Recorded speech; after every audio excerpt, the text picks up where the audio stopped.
দানবটাকে দেখা যাচ্ছে না।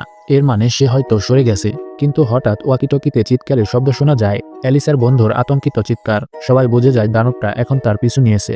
তখন অ্যালিসার আরেক বন্ধু আর ভিক্কির স্বামী ফিরে কেবিনে ঢোকার চেষ্টা করে, কিন্তু ডগলাস দরজা বন্ধ করে দেয়। সে তাদের ঢুকতে দেয় না।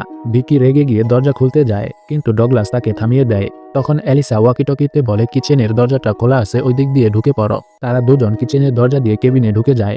ভিক্কির স্বামী তখন প্রচন্ড রেগে গেছে। সে ঢুকে ডগলাসকে মারধর করতে শুরু করে, ফলে ডগলাস অজ্ঞান হয়ে যায়। যখন ডগলাসের জ্ঞান ফেরে সে দেখে নিজে বাধা অবস্থায় পড়ে আছে, কারণ কেউই এখন আর তার উপর বিশ্বাস করছে না। এদিকে অ্যালিসা খুব ভেঙে পড়েছে, কারণ সে নিজের ভাই আর প্রিয় বন্ধুকে হারিয়েছে। তাই সে সিদ্ধান্ত নেয় যেভাবেই হোক সে এই দানবটাকে অর্থাৎ জানোয়ারটাকে মেরে ফেলবে এবং এখান থেকে বেরিয়ে যাবে।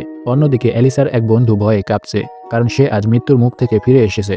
তার মনে হচ্ছিল হয়তো এখন সে মারা যাবে। তাই মরার আগে সে ম্যান্ডির কাছে ক্ষমা চায়, বলে আমি তোমার সঙ্গে প্রতারণা করেছিলাম, আমি দুঃখিত। তার এই কথা শুনে ম্যান্ডি প্রচন্ড